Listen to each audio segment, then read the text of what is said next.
welcome to the Weird Warriors podcast. I'm Max. I'm Rich.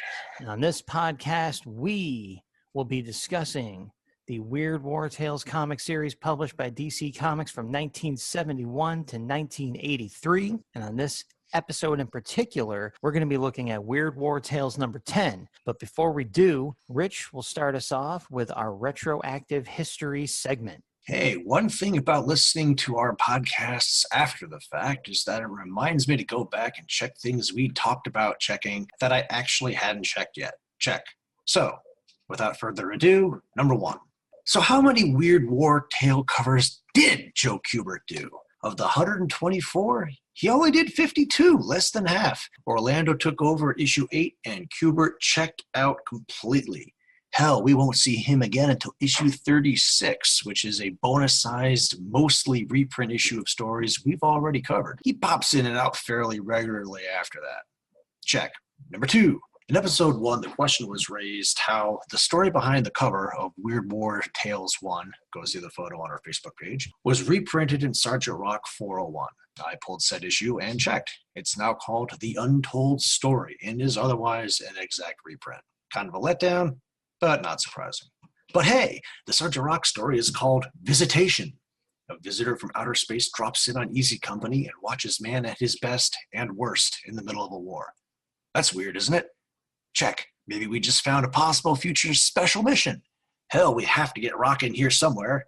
Check your gear and move out. Yeah, we absolutely will be doing at least one Sergeant Rock story. And heck, you know, if we feel like it, we'll just do some Rock anyway, because it's war, horror, both, or either that we'll cover. So yeah, whenever you feel like doing Rock, man, just ring the bell. We'll do it. Now, for my part, I have a minor retroactive history, more of like a confession of a mysterious brain fart. For the past 2 episodes, I've been referring to artist Frank Springer as though he were Frank Robbins. No idea why, but there you have it. That's how my brain was misfiring. 2 very different artists, and they both named Frank, and so I just kept right on talking about him like he was Frank Robbins. So that's the kind of accuracy you come here for, folks. Before we dive in to Weird War Tales number 10, we are going to take a short podcast promo break, and after that, we'll get right into it.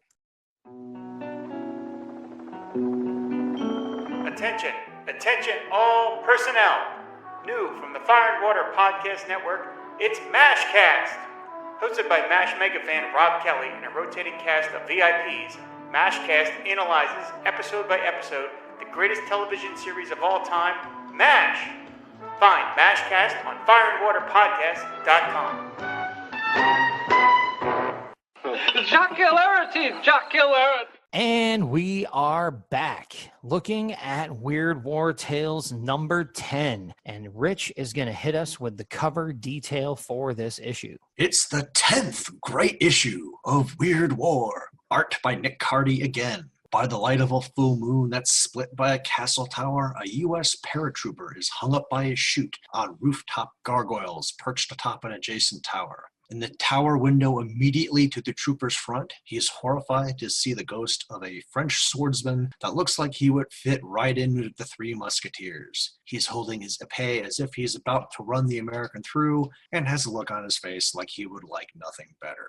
This was released January 1973, on sale November 9th, 1972. And I will just go in with my famous nitpicking and say, I look at the paratrooper, and Cardy got so much of it right. The helmet chin strap, the M3 grease gun, the extra magazines on his belt, the empty parachute pack fluttering on his back. And then right there in the foreground, he has the trooper not wearing jump boots, but the fur-lined boots a bomber air crewman might wear. The boots don't even have heels. They're flat-soled. Airborne love their boots, Cardy. Can't be doing that. Yeah, what can you say? Just at some point, the accuracy goes out the window and the cover's got to get finished. Who knows? But yeah, another detail that would have slipped right by someone like me. I was just taken by how great the cover was. So I'll take that and go right to comments and commendations. And I'll say, like I was referring to, this is a much more typically flawless, get out of here with your boots, Cardy cover. I will call out in particular how Nick Cardy creates the illusion of depth here. It's just really cool. The foreground figures and structures are highly detailed, and the background structures are almost completely reduced to silhouettes. It implies not only distance, but darkness and perhaps even a pervasive mist in the air. It's such an excellent cover with this image of atmosphere and this sense of depth to it. And I was just completely grabbed by this one. It didn't have any of the weaknesses I found in the previous cover, or the one glaring weakness. Nothing was drawing my eye away or bugging me at all. I could have just looked at this cover for minutes on end. It was really cool. This is the kind of thing that comes to mind when I think cover by Nick Cardy. Loved it. Well, I'm not 100% sure that he got the comparative angle right.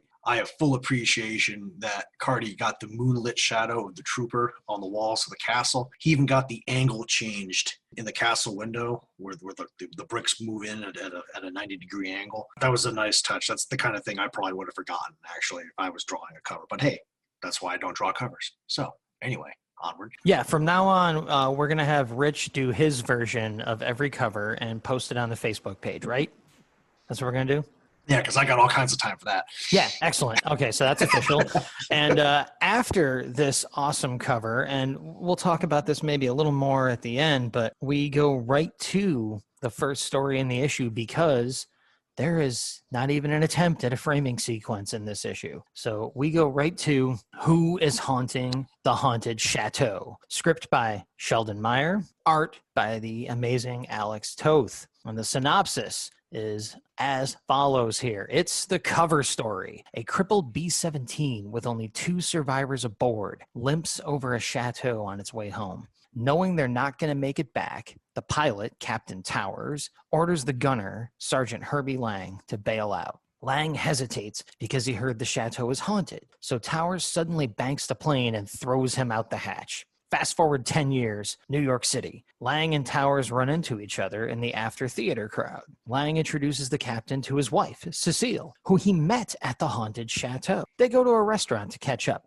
Towers had been captured after crashing the fortress, but we flash back to see Lang's chute had hung up on the top of the chateau, as was depicted on the cover. In the act of trying to swing into an open window, a ghost dressed as a French swordsman greets him. At that moment, his chute rips, and Lang falls to a landing beneath him and is knocked out. He wakes up in bed in a nightgown with Cecile kneeling over him and freaks out when he finds out he's in the haunted chateau, especially when the ghost swordsman shows up. That ghost is Gaston, a Frenchman playing a role to keep the Germans at bay. Knowing a German shelling is due, Cecile tells Gaston to take Lang below. He carries Lang into the basement where 7 other Allied airmen are playing cards. As the shelling starts, Lang realizes Cecile isn't with them and runs upstairs to look for her. A ghostly woman's voice tells him to go back downstairs, but Lang ignores it. He's surprised to discover a painting on the wall of a woman that looks just like Cecile, but she died in 1631. The voice keeps imploring Lang to seek shelter, and Lang keeps ignoring it as the shells impact closer. He hops on a bike to track her down and rides right into the German artillery unit. When the officer in charge pulls his Luger on Lang, the pistol flips toward the officer and fires, narrowly missing the officer. Artillery shells start to levitate, and Lang is suddenly pedaled away on the bike's handlebars with no one in the seat. Cecile suddenly appears behind him, and they return to the chateau where Lang begs her to marry him. She demurs and has Gaston get the airmen out of the chateau through a hidden passage to go to the coast. On a French fishing boat taking them to England, the other airmen tell Lang that Cecile is really a ghost, constantly foiling the Germans' attempts to attack the chateau. Returning to 1954, Lang tells Towers that he went back that very night to France to marry Cecile. Towers scoffs, asking him how he could marry a ghost, and Lang reveals that the fishing boat had been attacked by a German E-boat and he had been killed. Towers bursts out laughing, realizing he'd been the victim of a tall tale, and orders another round of drinks for his friends. When the waiter questions, "Friends?" he looks back to see Lang and Cecile were gone. And although the glasses were half empty, The waiter insists Towers had been alone the entire time. A puzzled Towers leaves, and in the last panel, 2 champagne glasses levitate and clink. And there we go. That is the end of the first story in the book, and it was a doozy. But of course, Rich does have some Killjoy was here comments. Oh, come on. It wouldn't be doing my job if I didn't find something to frickin' nitpick on, right? That's why I'm called Killjoy. See, the pilot tells Lang to bail out and he balks because they're flying over the haunted chateau sector. You two are the only survivors out of 10 men. Your 4-engine bomber is barely aloft on 2 engines and you're losing altitude. Look, there are countless examples of guys refusing to leave doomed aircraft and leaving their buddies behind. So many of them died because of it. But this, I'll take my chances of the ghosts down there, thank you very much, before I come one myself. Geronimo! That's not so much a Killjoy as, what would Realism. Rich do? Yeah, what would Rich do? A little bit of realism. Come on. We'll do we'll do like WWTRD. What would Target Rich do? Yeah, that I agree, man. The other dude is flying this plane that's likely going to crash, and he's saying, "Hey, you can jump out right down here, and there's even a structure nearby. I'm out. I'm jumping out the plane." So I'm with you. And for comments and commendations, you got a bunch to say, so I'm gonna let you lead that off too. We've talked before about what was the first issue of Weird War, that you got. And I have to remember, I don't remember which the first actual issue was, but this is the first one that I remember buying. I remember it because it was the first comic I'd ever bought that had been autographed. Alex Toth, right on the title page of this story. My favorite sequence in the story is when Herbie wraps up his story to the captain by telling him he'd been killed by an enemy boat, and the captain laughs, thinking that Lang had been pulling his leg. I find it kind of relatable. More recently, crazy, outlandish military stories can often start off with, "No shit, there I was." You're in it up to your eyeballs and somehow need to make a miraculous escape to survive. I saw it done in a movie once, but I can't remember which one. He's got the new guy on the hook and left him dangling on a cliffhanger. And the new guy asks, "How'd you get out of that one?" And the story weaver gets all shocked and replies, "I didn't. I was killed." And everyone else, blah. And this new guy realizes he's just played and laughs along. But also rereading it, you see the waiter act surprised when Towers asks him for 3 drinks at the restaurant when he gets there. And now you know why. I thought that was a really neat little touch. You didn't catch it right away. You go back and you reread it, you're like, I see what he did there. That's pretty cool. Yeah, that was a neat bit of foreshadowing.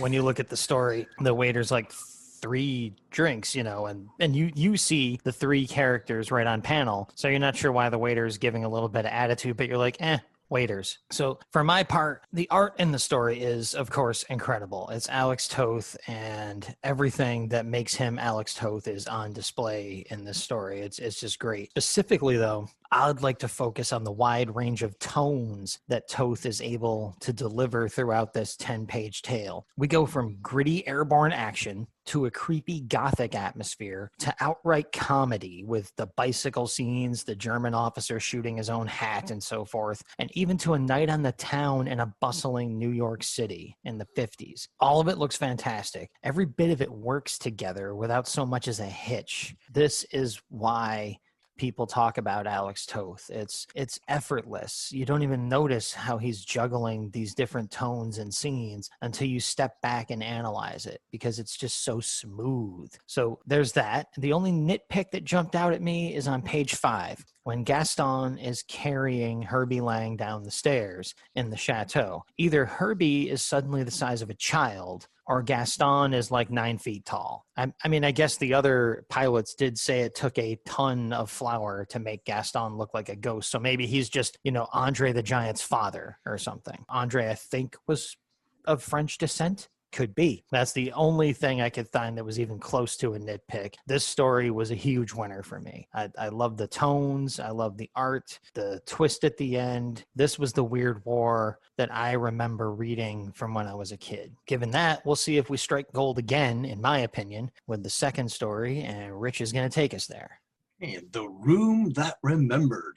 Script by Raymond Marais. I think I said that right. Art by Frank Redondo, here credited as QR. Synopsis. Commander Roizen runs a concentration camp, and although he puts on a great front for his men, he knows the war is lost. As such, he keeps a secret stash of looted Jewish treasure buried in his office instead of adding it to the Third Reich's coffers. A sudden American attack cuts him off from his office, and although he tries to escape by switching uniforms with a dead guard, he's captured and sentenced to 25 years in prison for crimes against humanity. Released at the end of his term, he returns to where the camp had been to discover an office building had gone up in its place. Finding a job as a janitor, he goes into the cellar, dreaming of the riches that await him. Clearing away the debris of his office, he's attacked by a horde of ghostly figures that demand his treasure belongs to the dead. Fending them off with his shovel, Roizen digs through the floor and unearths his treasure. His insane laugh fills the basement, which his bosses upstairs hear. They run down to find Roizen kneeling in an ordinary basement, holding nothing, and babbling to himself about his treasure. He is obviously mad. That was just so cool. So Rich actually has no killjoy on this one, so mark that down on your scorecard. It happens once or twice a year. It does, And for comments and commendations, I'll jump in. Art in this was, again, Weird War has such a great track record with artists. Even if I haven't liked a story, usually the art is there to make me a happy guy. The sheer level of environmental detail in this art in particular made the story very immersive for me. And it made it all the stranger when the reality started to go off the rails at the end. I mean, I really liked the final panel as it became so apparent that no part of the Roizen version of that room with the ghosts of the dead and the treasure and all that was real at all. I mean, was he using the broom you can see behind him as his shovel when he was digging up the treasure in his mind? It just made me really think back to what his struggle against the ghosts and his digging up of the treasure must have really looked like if there had somehow been like a camera in that room. To see this man just flailing around with a broom, digging at the floor as though he's making progress, and then having some battle when no one's in there. It just made you think back to what those scenes must have really looked like. And I love that touch. Again, this was a classic twist-ending horror story in the vein of Creepy and Eerie magazine that I grew up reading. So high marks for me. I have nothing negative to say at all about this one.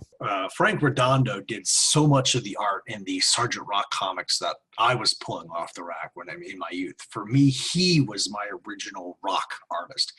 Big fan. He's another artist I haven't met yet that I would really like to. His work here isn't as refined as it would be in about another decade. My favorite panel is the one where Roizen finally gets to where the treasure is buried. They left it as it was. Yet smoke is still curling from the wreckage with two fresh bodies mixed in and a tilted picture of Hitler on the wall. Weren't you in prison for 25 years? There's no way that scene is kosher, pun intended. This was my first moment. Where's this going? So yeah, 2 thumbs up. I really enjoyed this story also. Yeah, that panel you talked about right there, that was, again, I talk about the immersive quality of the environmental detail, and that is drawn so matter-of-factly where he's stepping into that room and you see that it looks like it did back during the end of the war, and it's just rendered as though, oh yeah, this is completely normal, and it hits you all with even more intensity because of how matter-of-factly it's drawn. It's not done like a huge reveal, it's just a normal size panel, but all of a sudden something's up here. Yeah, perfect. It's just another great freaking story in this issue. So we've done the first 2 stories, and as usually is placed, we're coming up on the letters page, people, the APO Weird War Tales page, and Rich is going to hit you with his highlights from this issue's letter column. Okay, everyone loves hate mail. Jeff Clover of Trenton, New Jersey thinks Weird War Tales 7 stunk. The stories really smelled. Here, I'll read directly from the letter. Flying blind was stupid. You really expect any person with half a brain to believe a guy flying an airplane blind, and you try to tell us his whole personality will change because of that. Garbage. Thatcher probably would have run into the ground if he were really a blind pilot. Why, yes, as a matter of fact, I do believe it. Ask Kenneth Schechter. Moving on. The second story, the 50-50 War, wasn't much better. Only good thing about it was the art. I like Kubert's drawing, even though he does get a bit sloppy at times. I have read your war books for years, and this is the type of story that is the same garbage you've handed out issue after issue. Always start with the GI as a kid, show his pet like or dislike, then turn it on him during the story and have him defeat it. Bah! Garbage! That third piece of puke was the 3 GIs. Talk about standard plots. My lord, how could you allow such a piece of garbage to be published? I mean, I find it funny that he bags on Alex Toth early on in this letter, and then they put this letter in an issue where Toth had more work in it. This guy just like throws it all, all out there for everybody to see. And Joe Orlando comes back and says, "We think you were unduly harsh in the stories in Weird War 7. And rather than defend either our stories or our policy, I hope you will find this issue and future issues more to your liking." And then he just comes down and says, "What type of stories would you readers like to see here? More supernatural or more war?" But yeah, this was like probably my favorite letter that I have seen like in any issue so far, because he just had his guns out coming after DC. Yeah, Jeff Clover missed his era, man, because that letter read like an internet comment section from today. It's just like, level master. Utter vitriol and bile, and everything is the absolute worst, and there's no nuance at all. It's just venting his spleen. And I'm like, hang on, did I actually get onto a web page here, or am I reading a letters page in an old comic? I love Orlando for printing that letter and for his incredibly calm response to it. Just, oh, well, we think you're being a little harsh there, Jeff, and maybe you should go get something to eat. Like, get a nice warm glass of milk. Yeah, man. Like, so a great, great that they printed it. Entertaining as heck to read. But of course, I'll, as a counterpoint, I preferred, let's say, the more positive, less unhinged, but still not totally fawning letter from Art Stampler of Brooklyn, New York, which starts out with, "Dear Joe, your latest issue of Weird War was tops. I read in etc. that you were planning an all-cripple issue, and I thought you were kidding. But it came out, and it came out great. First thing I loved was the introduction by Joe Kubert and Marv Wolfman. It was really nice seeing Joe drawing a war story again. I like Tarzan, but Joe is tops at war. Marv's script was very good too. The ending should have been expected because all the stories had blind people in them, but still, I was shocked. I really thought that soldier hadn't been wounded. When I reread the story a second time, I noticed that you had planted all the clues that he was blind in the script. Clues like, I can hear them instead of I can see them. All in all, a good story. The 50-50 war was the best story. The idea of having the blind guy on skis was great. It was both different and exciting. The 3 GIs was nothing special. It was a standard type of war story of several years ago when Conager was in charge of them. Flying Blind was exceptional. Here we had a well-thought-out character and one I really cared for. Usually in the war stories, we just meet people and then they are gone, and I don't really care if they live or die, which is wrong. War is hell, and you should care for the soldiers. If you don't, you make war seem impersonal and therefore not important. I think stories that show the people as the most important part of the war should be published. Maybe then we will realize that people die, and that is really the bad thing about war. Sorry to ramble on like this, but I felt I just had to say it. I'm sorry to see you go, Mr. Kubert, but I'm sure Joe Orlando will, as you said, make the book soar to even greater heights. In the words of someone or other, thank you and good afternoon. See, that is a much more mentally balanced fan. Clipped on one of the stories, talked about why he liked it. This is like an informed response with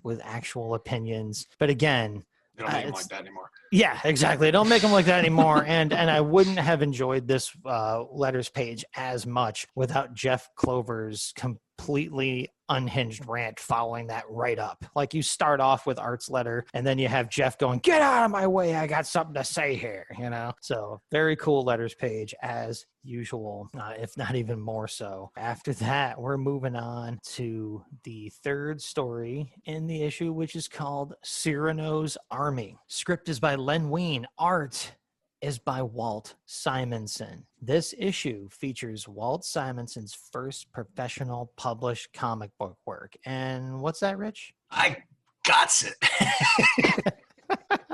Now, you have it. Did you have him sign it yet? Yes, indeed, I did. I got it.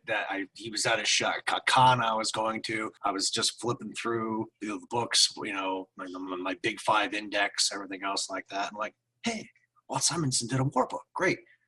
And then I find out what I just put in the script, that it was his first professional published comic work. I'm like, oh, hell yeah. He's signing this. So yeah, that's great. That's great, man. There'll be a picture. There'll be a picture of it on the Facebook page for the file for this episode. So go look. Yeah. One of my favorite con experiences was meeting Walt and Louise Simonson at one of the Boston Comic Cons, one of the early ones for me anyway. And those two were just such a trip. He was doing sketches for free. He did a Hawkman for me, did it in like 30 seconds, was really funny, really cool. Louise was there chiming in, signing issues for people and stuff. Just two of the best people I've ever met at a con. So cool. And speaking of signatures, as you mentioned, even though this is Walt's first published work, you can see his iconic dinosaur-shaped signature worked into the lower left border of the first page of the story. He had that signature going from before he was even a pro, and it hasn't changed to this day. It's like shaped sort of like a brontosaurus, the way he writes his name out. So I just thought that was cool. I had no idea that he had that together from that early on. I'm glad you actually bring that up, because I hadn't noticed, because it's kind of like down the corner, hidden in with the gargoyles and the bushes and stuff like that. I didn't notice that until you said it. So. Oh yeah, he like uses the bottom borderline and turns it into his signature for a bit, and then returns it to being the border of the panel. Like even as young as he was already doing little creative stuff like that. So.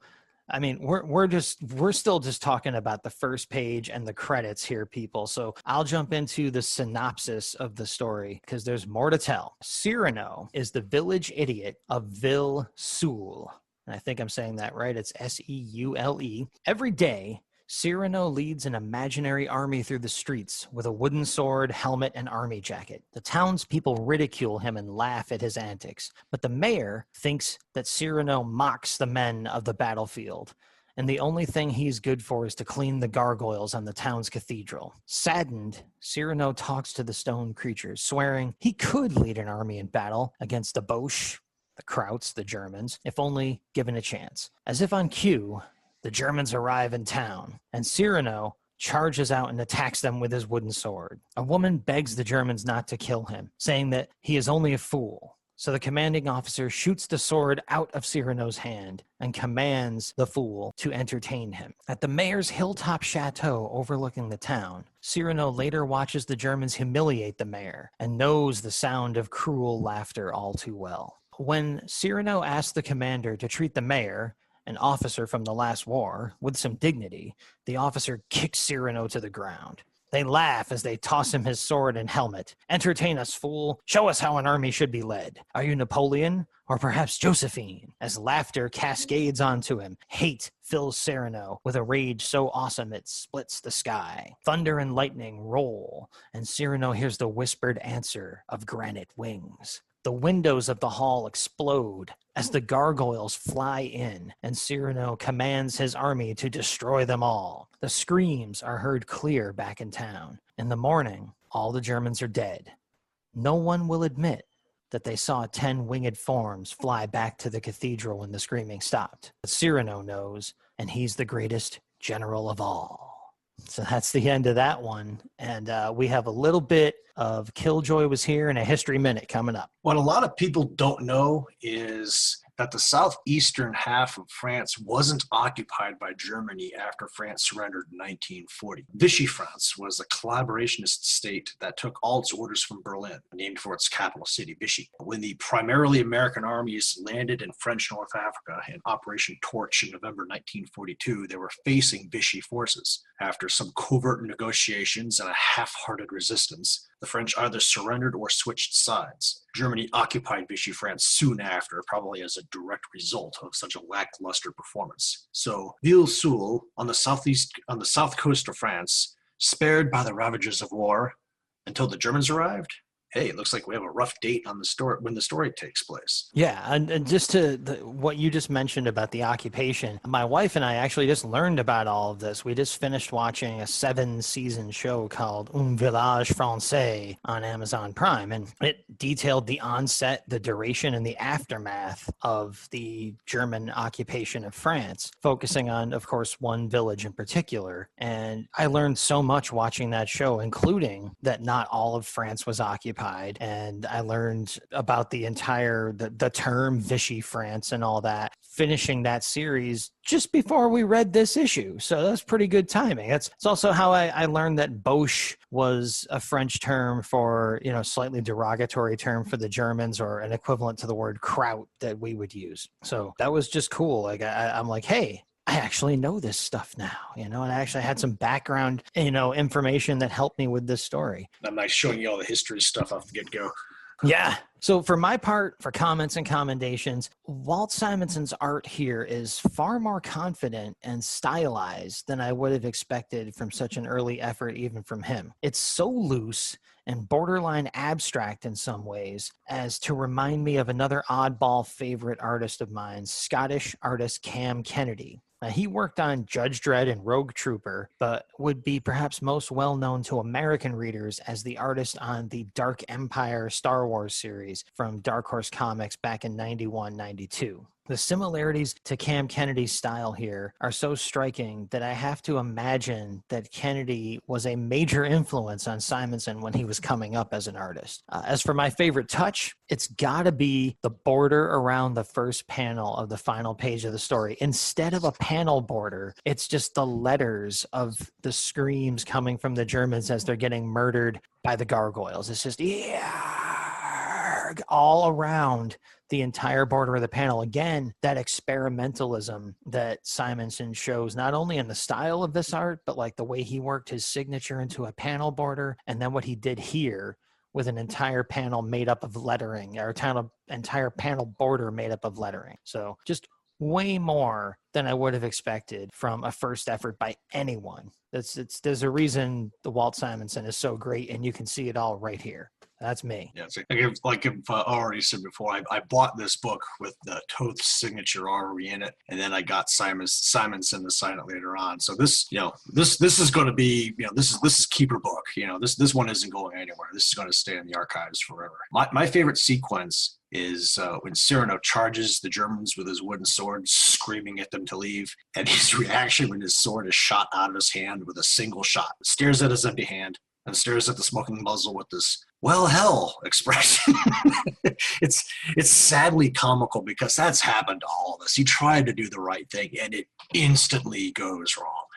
Hold on, let me call my wife over. She can tell me what time it was when that last happened to me. Also, in the side random trivia category, it turns out that Walt Simonson was one of the revelers at an Asgardian banquet in the movie Thor. So there you go. Yeah, I mean, I as a huge, lifelong comic nerd, and like someone who was very into the Walt Simonson run on Thor in the 80s. I mean, that first issue of that series hit my neighborhood of comic nerds like a bomb. It was just like, oh my God, Thor is the most incredible book Marvel is putting out right now, one issue in. So I was looking for that. I had heard already that they gave him a cameo in that movie, and that's the least they should have given Walt. And I think Wheezy's in that scene too. I think his wife is at the table in that Probably. scene, Don't if know. I'm not mistaken. But I wouldn't even know where to look for him. yeah, I mean, he just jumped right out at me, like, because I was sitting there the whole movie going, "Where's his cameo? Where's his cameo? Ah ha ha! There he is."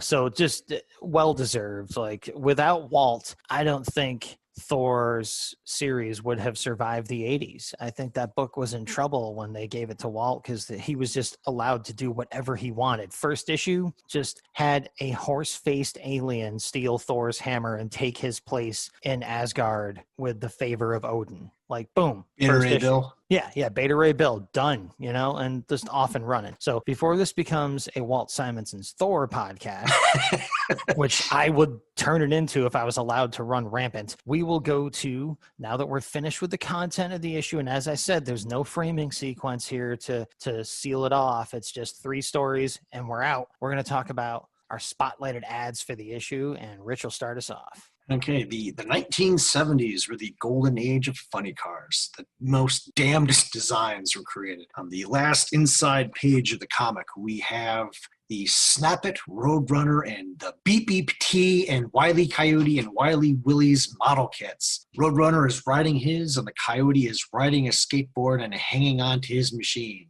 It's just like, beep, beep, here comes Roadrunner. And coming on with his Beep Beep T, the start of a great new kit series from MPC, the Roadrunner Snap It series.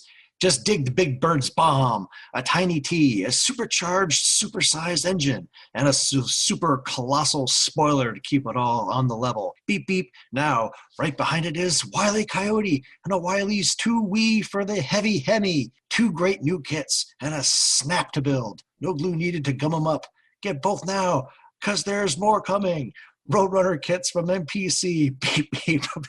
I'm having a hard time reading. It's just like right after Bugs and Daffy. Who didn't love Roadrunner and Wile E. Coyote? I mean, my dad would sit down next to me on Sunday morning to watch the Roadrunner and Coyote cartoons. I mean, this is the kind of stuff that's just, 70s. Yeah, man. I mean, I would have loved to have these, and it's right up my alley because as a kid, I was nowhere near patient or coordinated enough to do an actual model kit with glue. I mean, I tried a few times, and it was just a disaster for everyone. So a snap together model kit, I did a bunch of those because like I could handle that, and these things look awesome. And, again, this is 72, so I was a year old, so I doubt these exact things were still around. But I kind of wish, it seems like in the 70s there were a lot of old toys kicking around. Most of my toys when I was a kid were hand-me-downs, and I'm like, man, I wish I could have gotten my hands on a couple of these because they look really cool in that ad. I really dig it. And, yeah, Roadrunner and Wile E. Coyote, come on. That was like omnipresent in a 70s kid's childhood. So, yeah, great ad. For my part, I got another one of those. See, it's strange to me, these old comics, they're marketed to children, but also to, specifically as we're seeing a trend here, grown-ups who are really dissatisfied with their jobs. So we've got an ad that's called The Day Bill Told Off His Boss. And it's done up as a photo comic, or as they call it, a fumetti style piece with people posing for photos, but like comic book word balloons being inserted into it. And right away, the coolest part to me is, maybe it's the way the page has aged over the years, but the boss that Bill is telling off looks like he could be Eugene Levy with a severe crew cut. So that just makes it funnier to me because I'm hearing Eugene Levy's voice the whole time. And it's a short little piece. You've got Bill getting called into the office by Eugene Levy saying, "Get in here, Bill. I want to talk to you. You punched in 7 minutes late. I'm docking you an hour's pay. It better not happen again or else." And then Bill leans over the desk and he's like, "Oh, yeah? I've got news for you, Mr. Bemis." I love that they gave the guy a name, Mr. Bemis. "I've got a new job offer with a real future at twice the money." Bemis says, "Ha, anybody'd be crazy to pay you that much." "That's what you think," says Bill. "I've been learning electronics in my spare time at home from CIE, and now I can take my pick of good jobs." Bemis is like, "You've got to be kidding me. You in electronics?" "Yes, now I've got a career. CIE made it easy. So goodbye to you and your crummy job." And it's at the end here, we've got, "Are you working for peanuts in a dead-end job? Get smart. Send for 2 free books like Bill did." So again, we've got this other market that they're appealing to of grown-ups and dead-end jobs who are reading comic books. And I'm not sure how insulted to be by that, like retroactively, like they're thinking, well, if a grown-up's reading this comic, they must be a loser. So let's appeal to the fact, to the fact that they're working some crummy job and trick them into sending away for these books. And so far, I think 2 in a row, it's about getting a career in the emerging field of electronics in the early 70s. So just an interesting little counter vein. We have the illegal animal trade that's been going on in these books, and now we have catering to people who can't stand their crummy jobs, in line with, the pages of gags and toys and, sell grit and all that. So it's an interesting ecosystem that's starting to unwind before us in the ads for these old comics. So boom, that's the end of the issue and the ads. We got some final comments here. I'll let Rich lead off. Well, first things first was while you were talking, I did a little bit of research, and for the record, Andre the Giant was French. He was born in France, France and he died in France. So that answers that question. Gaston was his father. It's canon. Well, personally, I've already said that this issue is a keeper primarily for who signed it. But I'm sorry, this issue really didn't do it for me. Ghost romance, insanity, and the village idiot that commands an army of gargoyles. Nothing was horrible, but nothing really reached out and grabbed me either. I called this a not-so-great issue of Weird War. The Room That Remembered is my favorite story if I had to choose. See what they needed to drop like some atom bombs on a city in the far future and, get some post-apocalyptic robots in there to get you back, Well, we'll see what happens in issue 11. Yeah. So see now, here it is, people. This is going to be like Crossfire, Now, I like this issue a lot, as was probably apparent as we were going through it. When I encountered this series for the first time as a kid with issue 68, Weird War Tales was pretty much a full-on dinosaur, vampire, space alien, action-a-go-go book. And this reminded me so much of the series that I really dug as a kid. So, yeah. Also, like I said, to point it out again before we wrap it up here, we were talking about how the framing sequence in the previous issue was bare bones at best and wondered how long it was going to stick around, and not long. Not a framing sequence to be seen at all in this issue. Just dropped without so much as a "by your leave." Interesting. I'll be looking to see if it ever comes back or how soon it comes back, because I think I remember them being part of the series again when I picked it up as a kid. So it'll be cool to see how long it stays away. Now, we've had some comments on our first couple of episodes on our Podbean site and on our Facebook page and on Twitter. So I'd just like to go through and read some of those for y'all. First of all, on Podbean, we have Luke Giaconetti of the Earth Destruction Directive podcast, who says, Weird War Tales is the comic which got me into war comics. Really enjoyed hearing your origin stories as well as coverage of Weird War Tales #1. Keep up the good work. Tom Mix, good friend of the show, good friend of ours, stops by to say good opening episode. And then Herm Germ, who introduces himself in the comments, says, hey guys, this is Herman from the Long Box of Darkness. I have to commend you for 2 fantastic episodes so far. Your podcast is the one I've been waiting for since before podcasts were even invented. Looking forward to more. I mean, you heard it here first. We were the podcast that people have been waiting for since before podcasts were invented, and that person was Herman from the Long Box of Darkness. So on Facebook, Sir Martin Gray of the Too Dangerous for a Girl blog, stopped by and had a lot to say to us. So I'm going to read it off here. He says, congratulations on the first ever episode of your podcast. Sorry to be behind. I agree that the cover logo is amazing, but Tails looks like such an afterthought. I really don't think they needed that word in the book's title at all. And your own show masthead is wonderful. Who designed it? And, of course, I tell him that Bill Walco of the Hero Business designed it, and Bill is awesome. Martin goes on to say, Joe Kubert was an editor for a long time on those DC War books. How amazing to have met not just Joe, but Adam and Andy, too. I met Bob Conager at a UK con once when I was helping to look after the guests. He was every bit as much of a character as you would wish for. So there you are, man, Rich, impressing Martin with having met all 3 of the Kuberts. Collecting autographs. Yep. It's the only thing I go for. Yeah, it's about the only thing I go to shows for anymore, really. Yeah. So Martin says that many-headed transition in the Seawolf story is rather odd, yes, but I like it. It's pretty cinematic. All the art in this issue was great, mind, especially the Kubert framing sequence. I never knew the origin of Kilroy was here. That's rather fascinating. In the UK, we called the guy Chad. Now, that's the first time I've ever heard of that. Have you ever heard, Rich, that they called Kilroy something else over in the UK? I might have at some point. I knew the whole backstory. I told you about how about Kilroy was here earlier, but how it actually got started was the just a general rundown. Was it goes back to when the ships were being constructed in the yards. They had to go through the hulls and count rivets and crap like that. And you have the scumbag factor. People, they would write on the bulkheads in chalk, the number and stuff like that. And sometimes, because it takes time to count, people would go back and they'd erase the chalk, so you'd have to count them again, and yuck. Well, there's one of these guys started going through the ships, and when he was counting stuff, he would write Kilroy was here, just to document that he'd been here. And these ships were just being produced bam, bam, bam, bam, bam, as fast as they could for the war effort. And the bulkheads weren't getting painted or anything else like that. So these ships are going down the ways, getting loaded up with troops and going to the 4 corners of the globe with Kilroy was here, written on the inside of these ships. So you get all these service members going, who's Kilroy?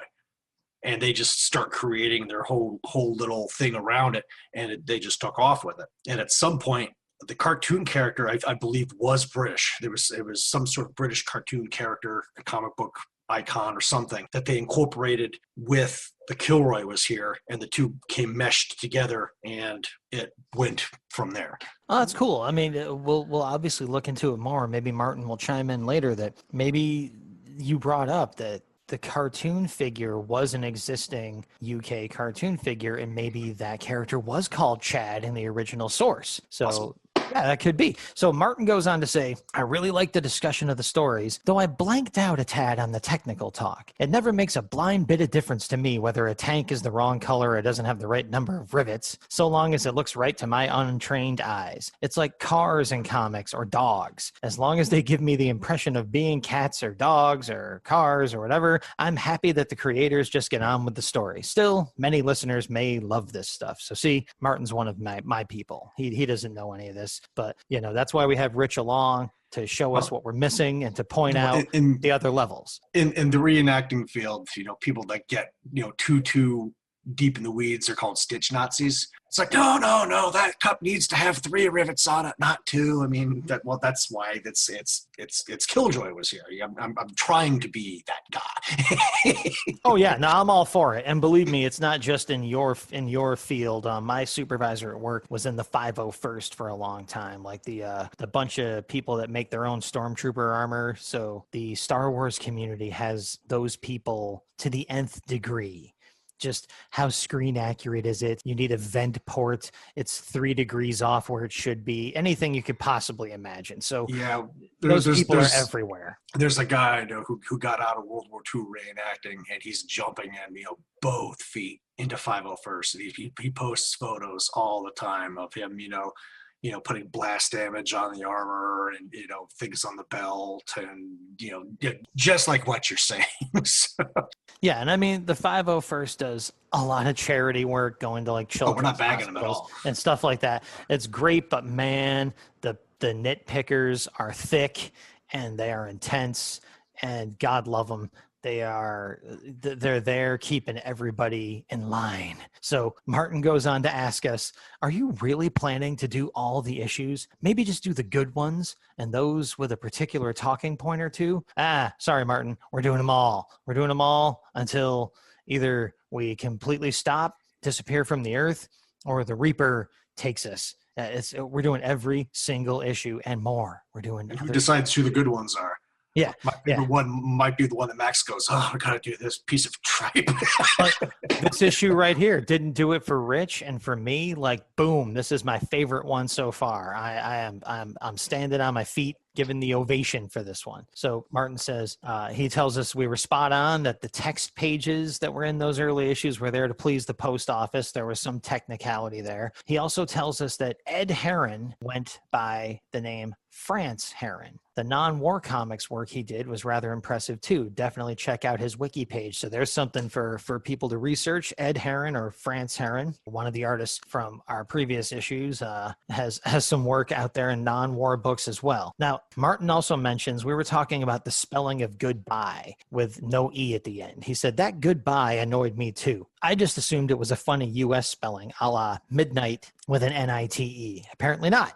Anyway, thanks again, Martin says. On to episode 2. So all those comments were just from episode 1 from Martin. So we thank him and everyone else for listening, commenting, liking the stuff, just showing up here to join us as we cover, yes, every issue of this series. See, it's funny that goodbye comment is right there at the very, very end, because I don't know if you noticed it or not.